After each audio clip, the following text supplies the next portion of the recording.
Okay, hello everybody.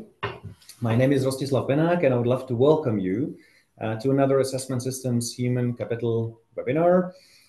Today we have several hundred delegates signed up from over 20 countries of different time zones. So good morning to Europe, good afternoon to Asia, and simply good day everywhere. It's my pleasure to introduce to you an inspiring speaker for today, Mr. Bohdan Zronek. Bohdan, hello everybody, nice to be here with you, Rostia. Thank you very much for accepting the invitation. We've known together with Bohdan for well over a decade. We met at the Leadership Development Program, where Bohdan was one of the talent pool members, at that time a director of safety in an energy company, ČEZ. Since then, Bohdan made a major progress on multiple management job role promotions, but as well was invited to an exposed and respected jobs on an international front. For example, Bohdan was the first delegate from Central and Eastern Europe ever chairing the World Nuclear Association. Well, I did not invite Bohdan because of his management jobs and roles, but because there are some things which are very interesting and possibly inspiring. So let's see today what we can get out of you. What I find interesting is that you're never tired and always energized. You're extremely passionate about your job. Also, when it comes to your promotions, it's interesting to see, I've never saw you politicking. You were rather pulled upwards than climbing over the backs of others. Always willing to learn and always willing to help your team. Amongst super technicians, you are one of the most amazing communicators I've seen, especially in the technician areas. And when it comes to leadership, while friendly and supporting for the first choice, I have also seen you willing and able to cut quickly and confront when needed. So these are some of the elements which really made me interested in you as a guest speaker. Welcome, Bohdana. Thank you. Many words. I wouldn't say at all that I'm never tired, and maybe you are exaggerating. So let's get to the topic and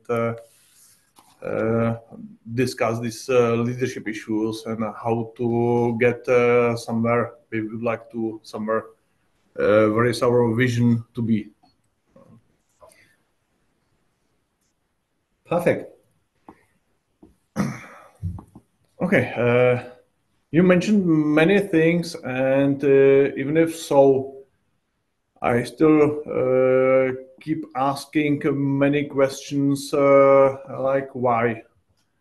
Why are some of us all the time overloaded? Otherwise, we put a lot of efforts to their development. Why is it so difficult to reinforce the right behavior style, to keep the rules, and people tend to deny and tend to think how to avoid? Why people keep doing shortcuts, even if it's obvious that they are well trained, they are well aware of risk, well aware of all of environment features. Why it's more comfortable to be dealing with the technical issues and solving the problems instead to focus on the right level of leadership, to work on the future in a quiet, usually in let's say some work conditions. We are very great dealing with the issue, and then it's calming down, and we are waiting for another impulse. Why people say that we are sunk in bureaucracy, and it seems that it's easy to get rid of papers, but if it's on the table, it's much more complicated. And why the results are not getting better faster. And as you described me, you forgot that I'm all the time impatient, and I will probably never be satisfied with myself at first and the results in parallel. Absolutely. Thanks for that. Hopefully we'll find some of the answers today. But before we dive into the topic, Bohdana, would you briefly tell your story? How did you get here? Who are you? Tell us a bit more of your story. What brought you here? How did it happen that you are asking these questions and that you are where you are? It's something maybe I don't understand in whole, because I started as a reactor operator in Temelín during the commissioning period and the first years of operation or final stage of construction. And I found myself at the way from Homer Simpson to Montgomery Barnes, as everybody knows the Simpsons series. So this is something typical for me. So when I started as operator, then I found out that even if I thought that after university I finished with learning, I had to learn more than 2 years to become a licensed operator.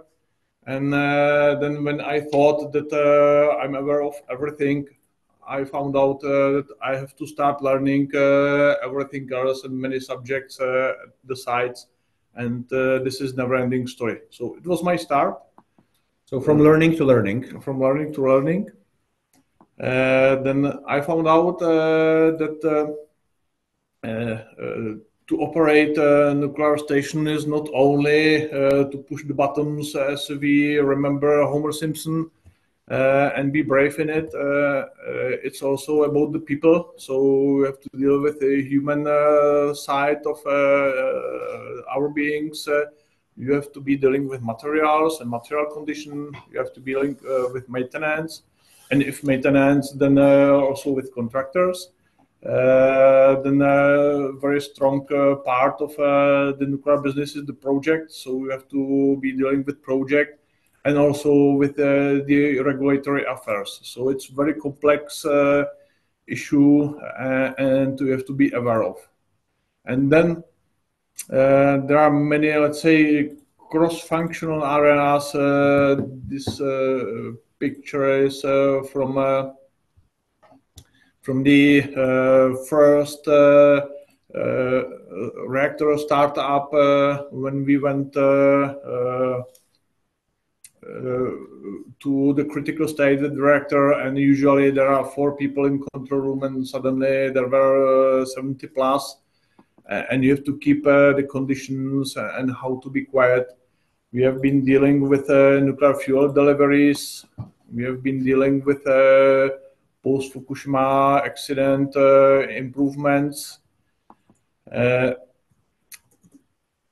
We have been dealing with also external threats, and the picture comes from the year 2016, so years before the Ukrainian-Russian war.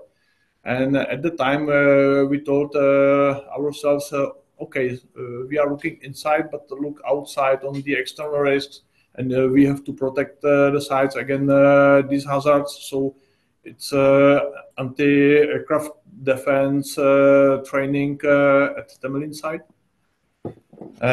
It's the dealing with long-term operability and maintenance of the equipment and equipment renewal, and large modifications, which could look like this, pretty complicated and not easy to perform, especially during very limited outage windows.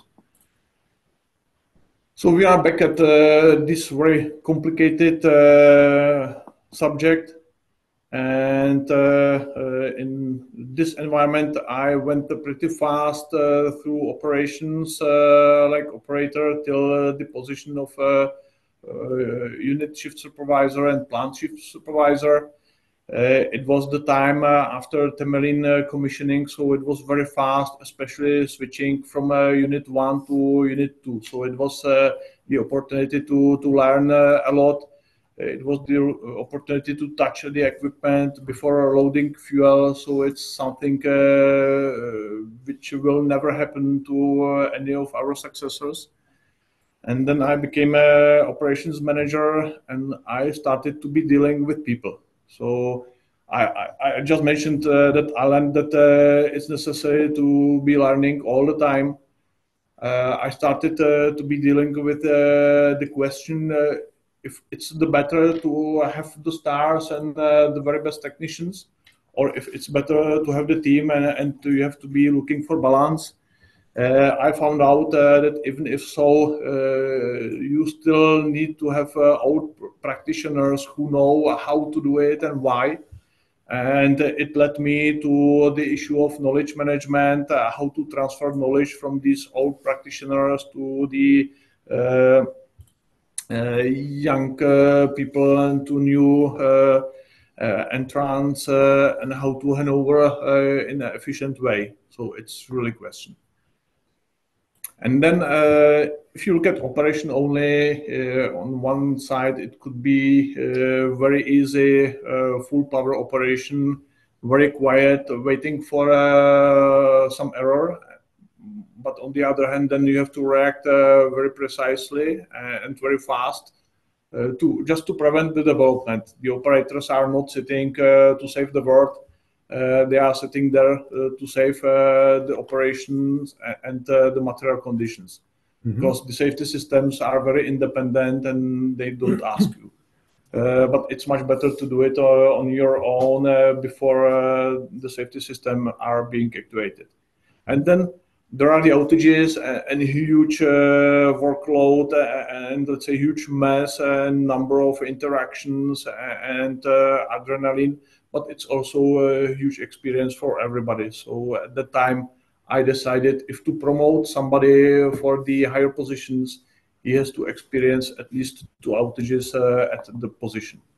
And all of this goes together with handling with the team and the leadership issues, even if we didn't mention leadership as a buzzword at the time as often as today. Thank you very much.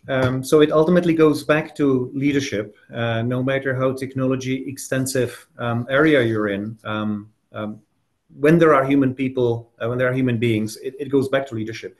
There are zillions of definitions of leadership. The one I like most comes back to Dr. Robert Hogan, who defines leadership as the ability to build and maintain a high-performing team. With this, let me bring a memory, probably the very first one that I have towards yourself. That was well over a decade ago. The workshop was about ambitious goals and achievements, and the auditorium was a bit reluctant to go outside of a comfort zone. So I went to a thin ice and asked, okay, how much is your largest nuclear power plant producing today? Well, it was over 1,050 megawatts. And my question was, okay, what was it constructed for? Well, just less than 1,000.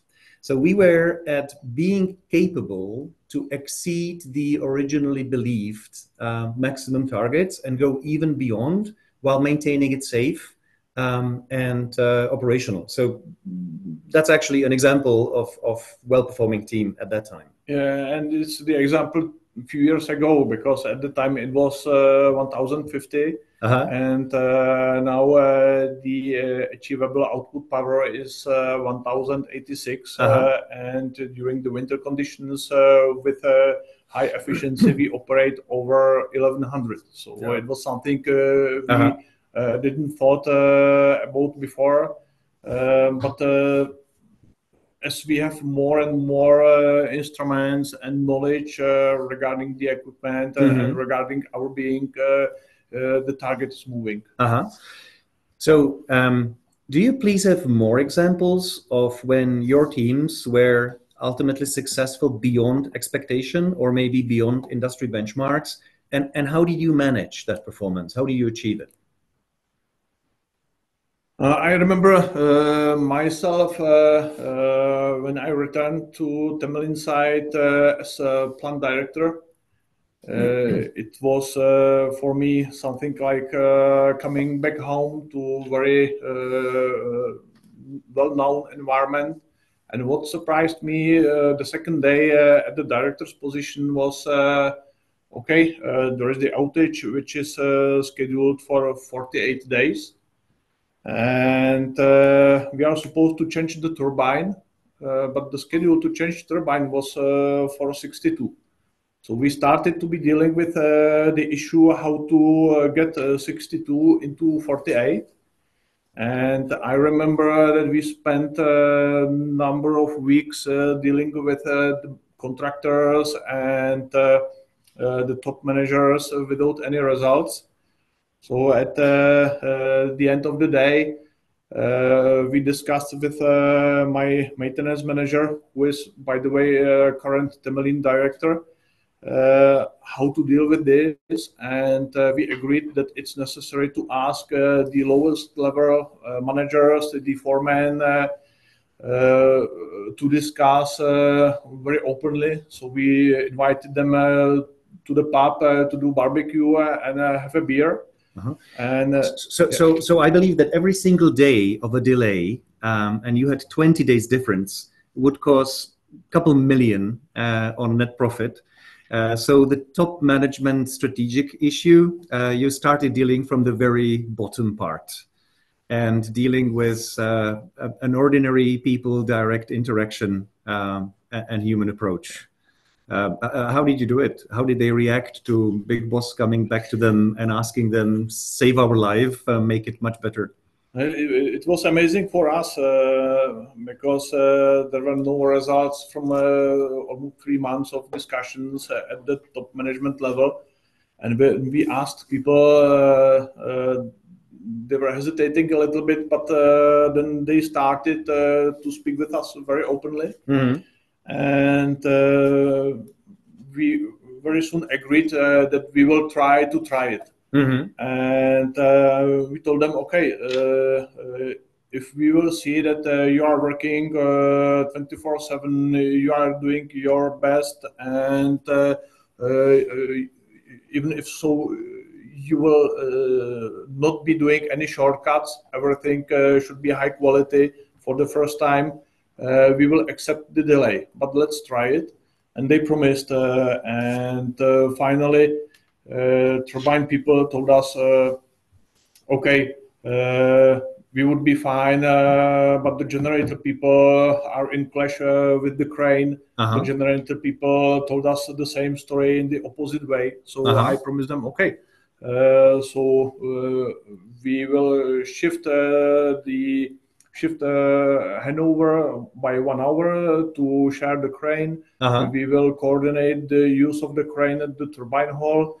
And I promised everybody to be on the turbine hall each morning between 5 and 6 in the morning. Uh-huh. And this is the result. We were looking at the progress of the activities. After 2 weeks, I found out that only almost half of the people is at the turbine hall at 5. Because they had the breakfast and they were coming, let's say, half an hour later, and they were telling me, "Oh, director, it's okay. We are ahead of schedule and we will do it. You do not have to intervene to our activities." Were they ahead of schedule, really? And the result was not 48 but 44. So, wow! And very quiet and no hurries. Okay. Well, congratulations. It feels a bit like Apollo 13, where you need to put a rounded pipe into a squared connector, and you manage to shorten the timing by almost half of it. How would you generalize the learnings? What are the things that maybe you did differently than the planners or than any shift before during any other outages in the history? What was vital was to create partnership with the key persons, not to be in the position of customer and to be only the bad boys, but we showed them that we are able to speak with them, we are able to listen to them and understand. We were asking, okay, what do you need to do the job better? How to make it easy, because there are many ways how to sit on the horses in the picture, but probably this picture is not the best way how to ride the horse. And then it's also how to help people to develop themselves. It means to deliver them some level of development, and then in this case use some graded approach. It's nonsense to use the same tool for everybody. And recently there is the huge opportunity of digitalization and getting rid of the papers and make the life much easier. But by the way, at this stage, it was the time when we met together, and I started to cooperate also with you, and I discovered the magic of Hogan assessments and 360 evaluations, and all of this is creating the mosaic and picture of how people are behaving and moving. And for me, it's vital to know that everybody is different. But if you know something from behind, I know how to behave with him, how to handle with these people, and to handle with the people is all the time different. So let me say a few words about the project as it was at that time designed. We love to work with validated and as objective as possible tools, even when it comes to people, not just when it comes to fine machinery. So we were using Hogan Personality Inventory as the industry standard for predicting future potential. We were also using Assessment Systems 360 tool as the feedback tool that provides insights from peers and superiors as together combined into a strategic feedback and self-awareness. We also used other tools. And at this very point, let me share with you some of the data and some of the approach on what actually we were doing and how we were working with it. So what you see on this diagram are actually two axes. On the y-axis, you see the results of 360. We have used 360 competencies, which we mapped to the corporate competencies of the company at that time. So we used the same language, we used the same branding, we wrote the items to measure the widely accepted competencies across the company. On the x-axis, on the horizontal axis, you see the results of Hogan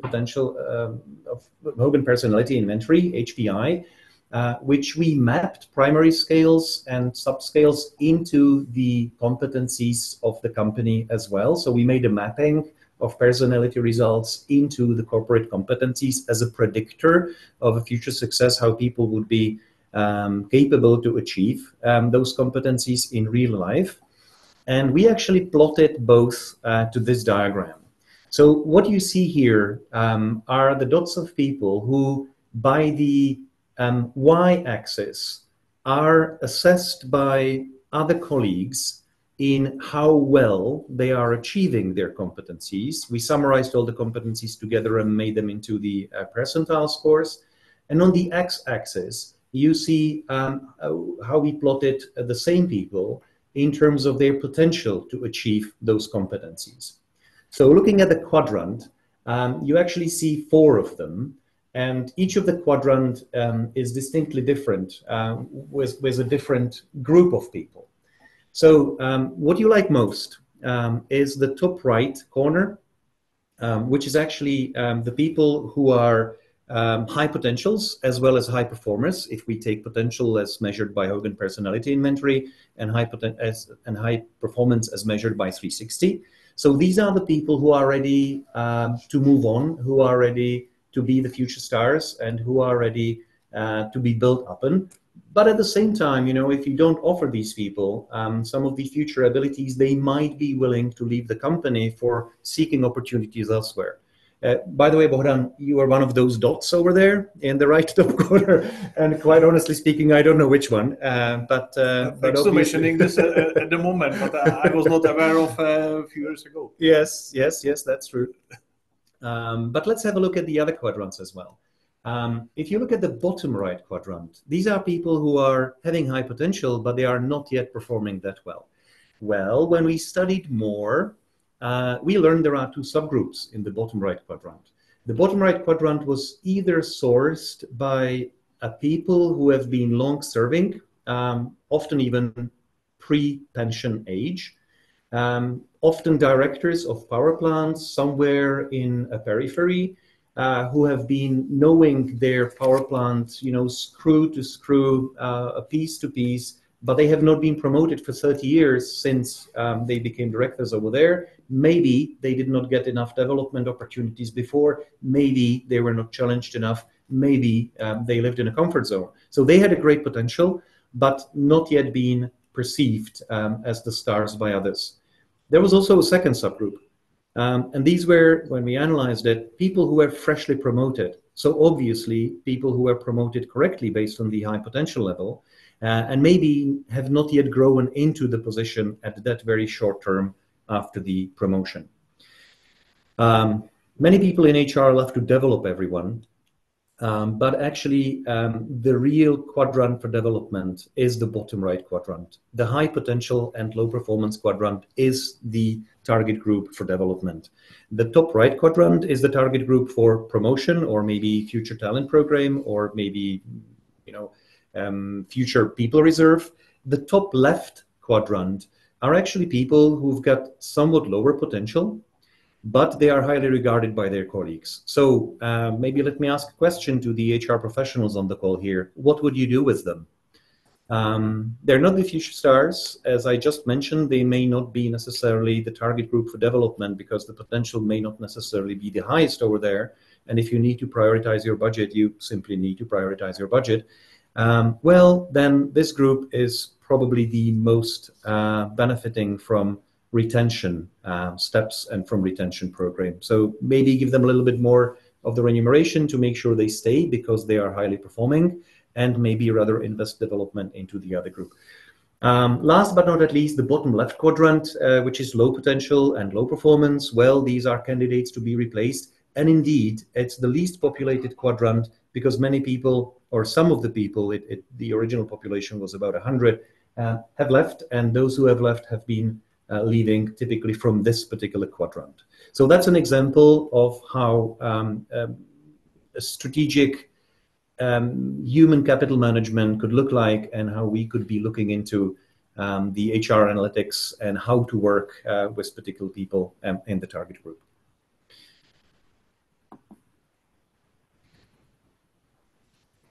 Okay, so thank you for this story, because I came across this story personally and without the knowledge what's behind.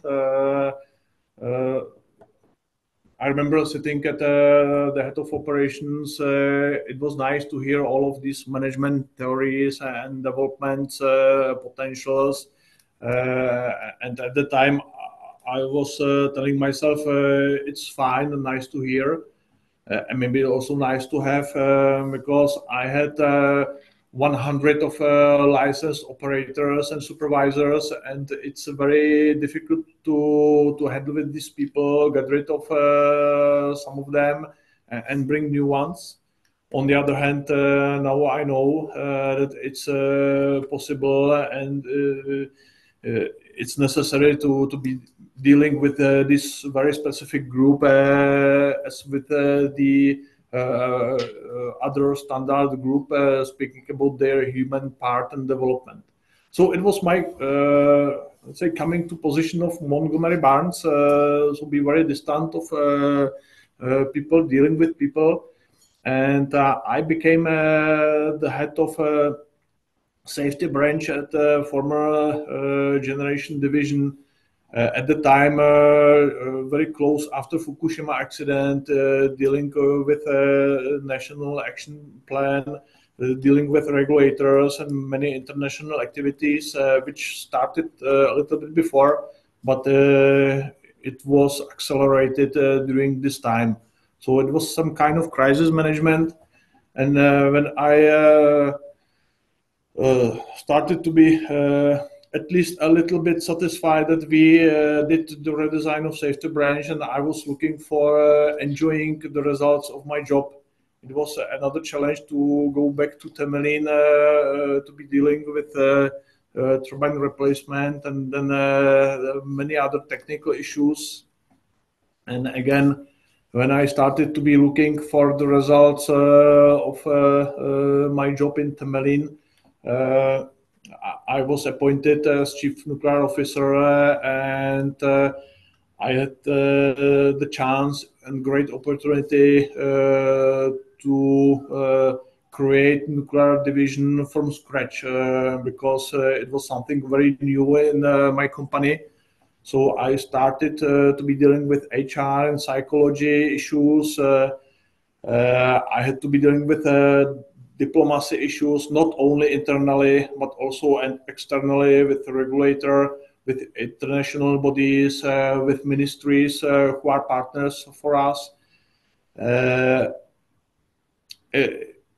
For me, it was necessary to break down the silos style of work, or the walls between the departments, especially between sites and corporate. And this was the great magic which was successful, to put people together and to persuade them that all of us, doesn't matter if sitting on site or at corporate department, the sites are bringing us the results and bringing us the money. And my team understood this, and it was the basis of the future success.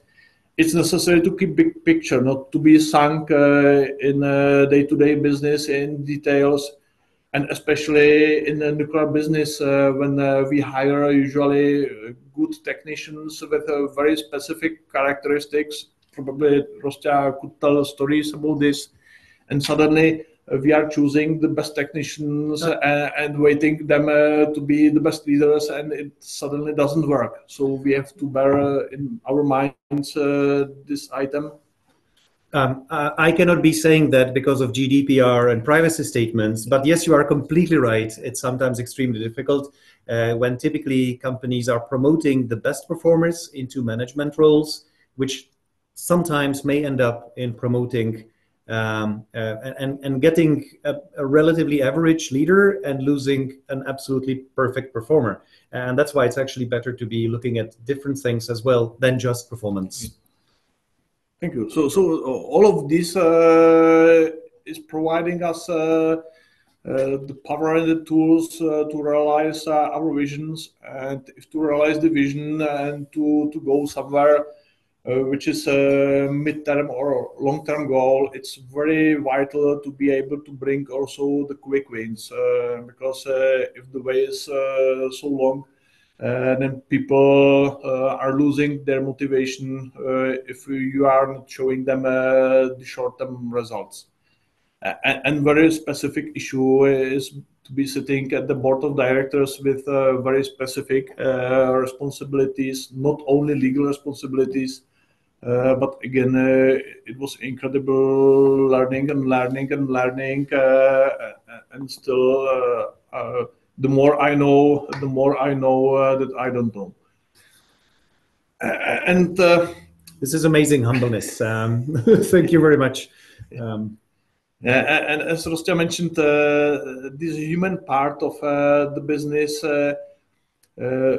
it's why we started with succession planning, which is very well developed. And to get you one single number, currently almost 80% of promotions are based on succession planning in the nuclear division. So it's a very strong tool. We are running a very strong talent program. And if a talent program is focusing on both technicians and also management potentials. And this is very vital to distinguish if somebody has management potential, or he will stay a very excellent technician, but without any management ambitions. And there are a number of tools. Maybe one of them is worth to mention. When we started with knowledge management, we are looking around the world what to use, written reports, some debriefings after or before retirements or before company leaves. But what works the best is to put people together to create, we call it communities of practice. And if you put together, for example, electricians in nuclear plant are the same as electricians in gas-fired plant or in renewables. They are the same electricians as at the grid operator. So this is the potential to exchange the information and to know who is good at dealing with some specific issues. And this is something which works excellent and provides us a very fast tool where to be looking for the potential solution in case of the need. And even if so, still the list of the questions of why is being here, and we still keep asking the why questions, as I mentioned at the beginning. So we are on the way. We know where to move, where to go, and it's also why we are focusing on the human development or personal development, specific by the management levels, specific for the departments. And it has to create the picture and some contributors to the requested results. And it's again worth to comment from you, Rostya, because you are handling with these items also in case of my company. Thank you very much. You know, by origin, I'm psychologist, but by origin, I'm also economist. And economists and business people love hard data and they love predictability. So let me show the data from the same project that I was presenting a couple minutes ago. These data, which you now can see on the diagram, are 360 results. So we did not repeat later on Hogan personality inventory because, you know, that's the thing with a valid tool. If it's reliable and valid and stable over time, it makes no sense to be taking personality questionnaire and again and again, because simply the results would be equivalent. But it does make it does make sense to be repeating 360 annually, because that's something which gives you an insight on behavior and on perception of a third party. So one thing is who you are, the other thing is how you behave. And 360 is capable to give us the insights into how you are behaving and how you are perceived by others.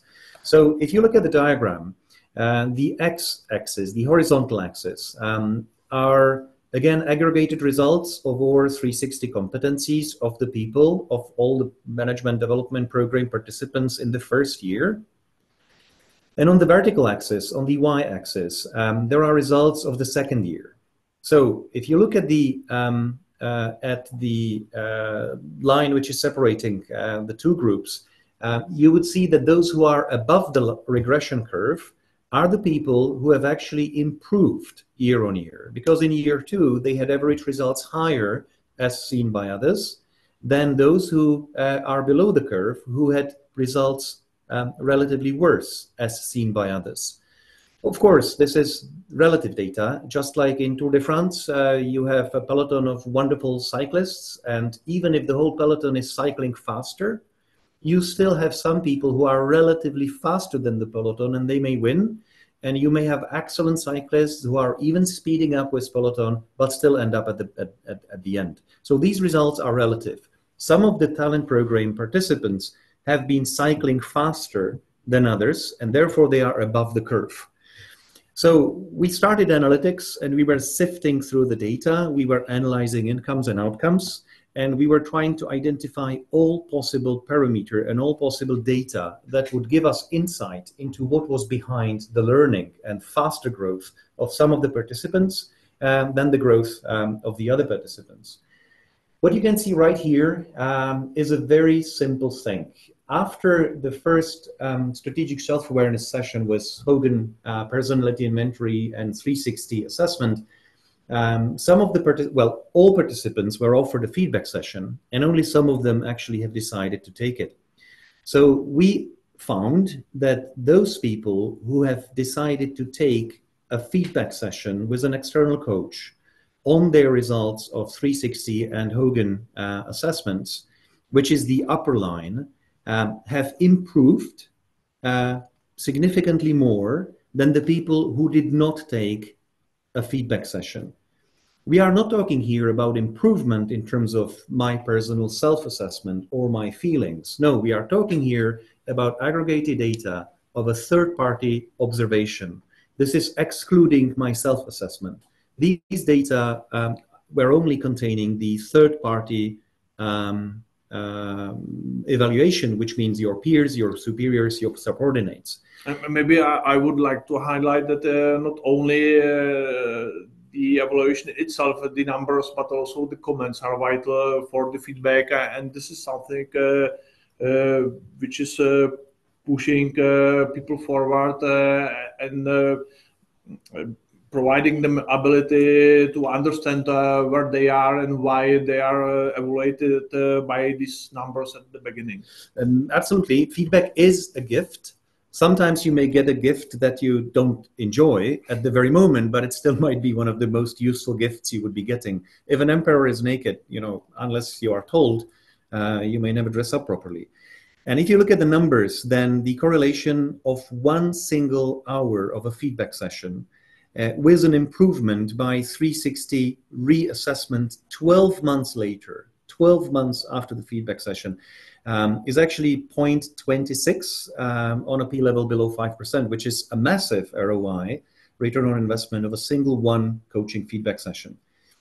Same data, we're going with the participation on workshops. A client wanted us to prepare a half-day competency development workshop that followed the assessment. So out of the 6 competencies, we prepared for 5 of them half-day development workshops on each of the competency targeted directly to the specific company needs.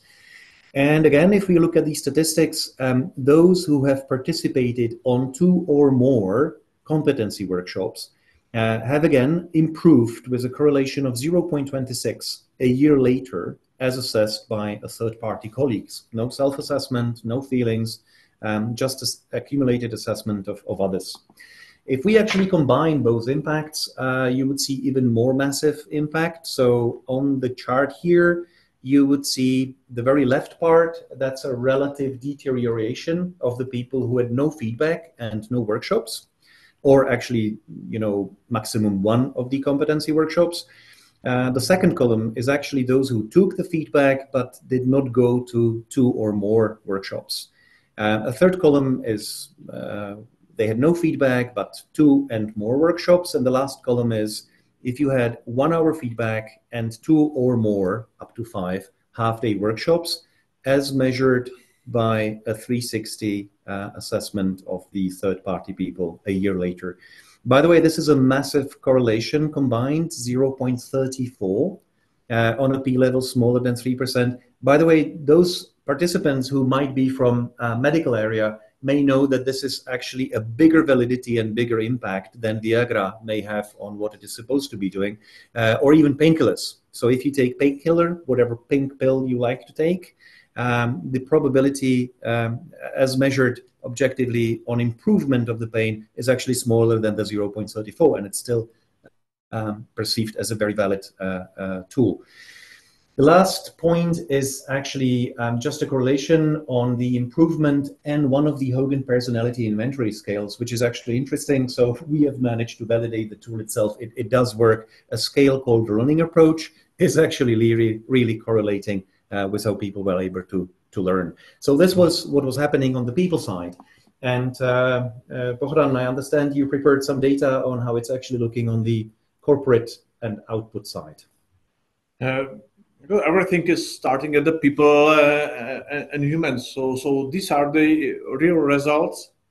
I remember we started in Temelín in the year of 2008, a very ambitious project, how to reach 15 terawatt hours of output power, which was at the time almost impossible. By the way, this year we are aiming above 16, and we will be able to produce more than 17 within 2 years. And then there is also the issue of cyclic performance. Once you get to the top, then people somehow slow down, and they start to be not performing really well and not looking to the future, and then there is usually decline. So it's the typical result in the nuclear fleet output from the past couple of years. And there was the time I was appointed by CNO position, and it was my job to get the nuclear sites back to the top. And the change was not about the technical changes and modifications. It was about people. It was about changing the internal atmosphere, about the cooperation. So we created the vision at the very beginning, and we also agreed how to get there, which was very vital, and everybody committed to these shared goals. And if you look to the current situation, we reached a very ambitious goal of annual production above 30 terawatt hours. It was thought that it's almost not possible, and suddenly 5 years, year by year, we are above. Last year we were 31, and we had to move forward because there are many opportunities, technical options. So current vision is being updated.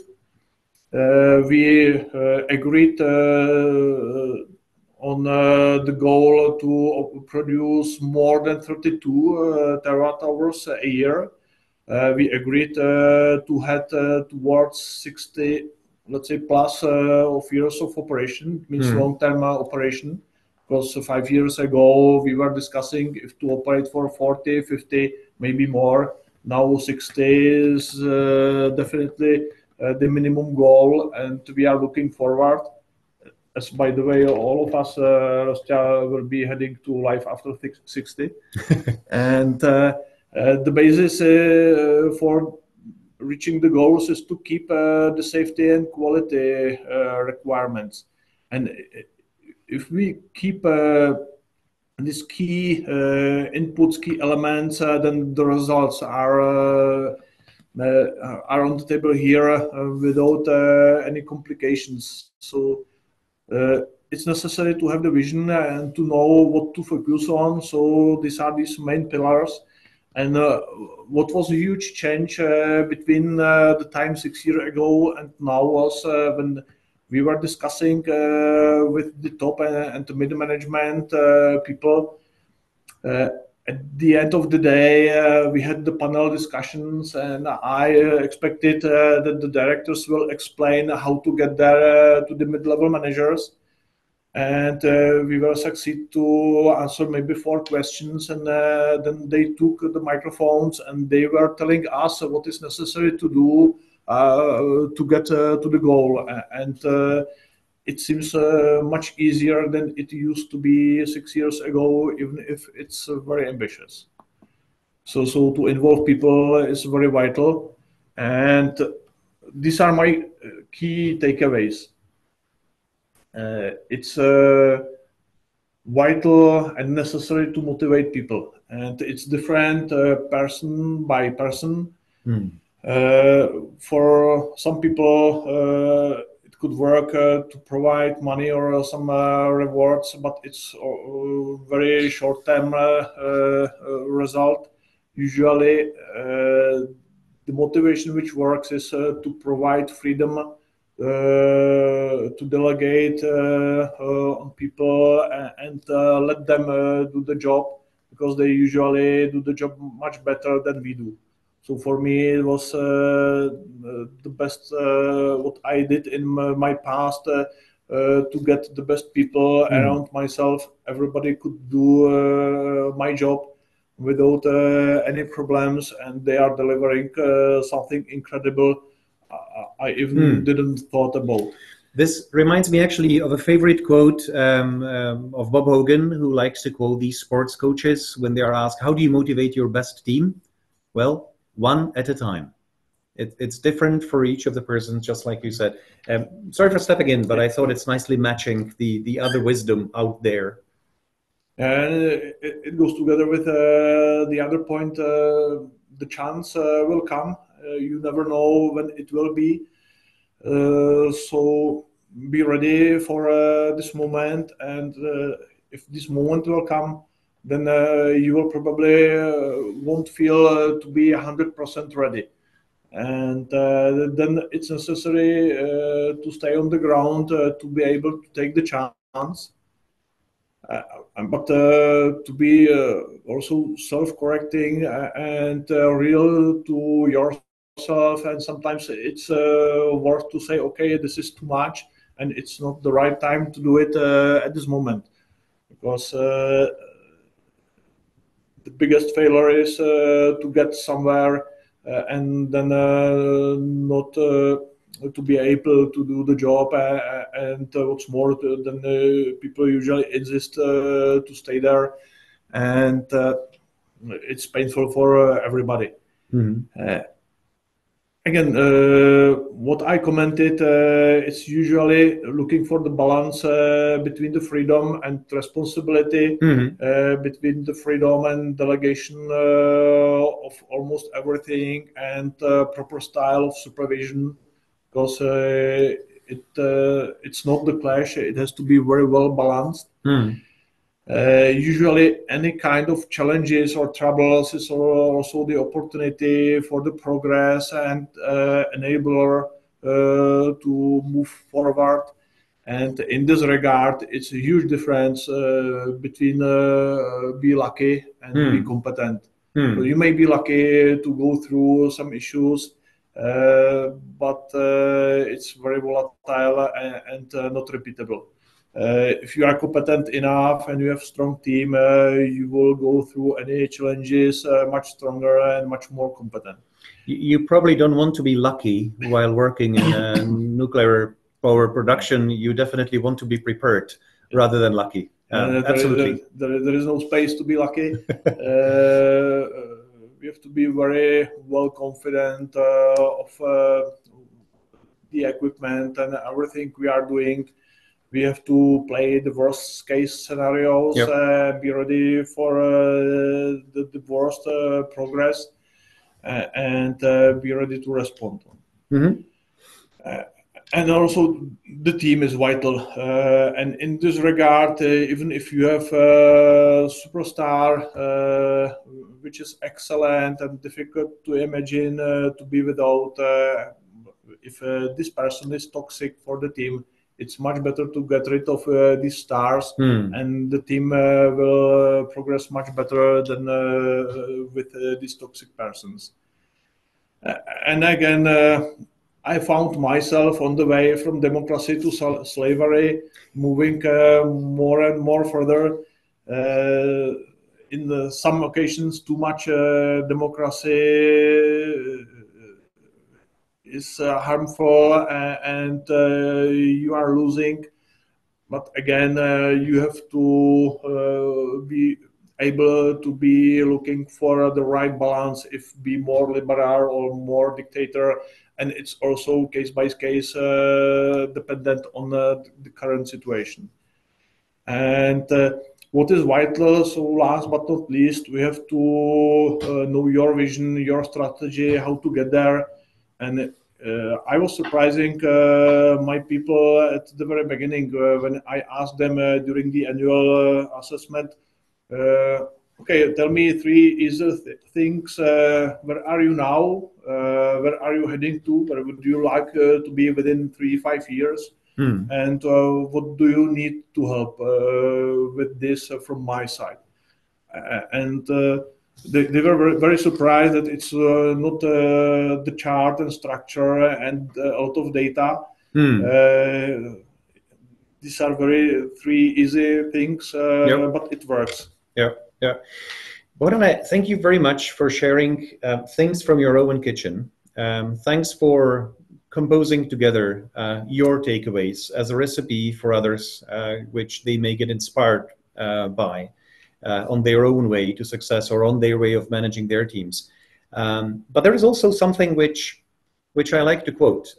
You know, what brought you here will not bring you forward. This is something which is natural to our world, which keeps changing. So whatever truths of yesterday were there, they're going to for sure be different in future. So are you also future-proof? What will be different in future, and will you continue to be this successful?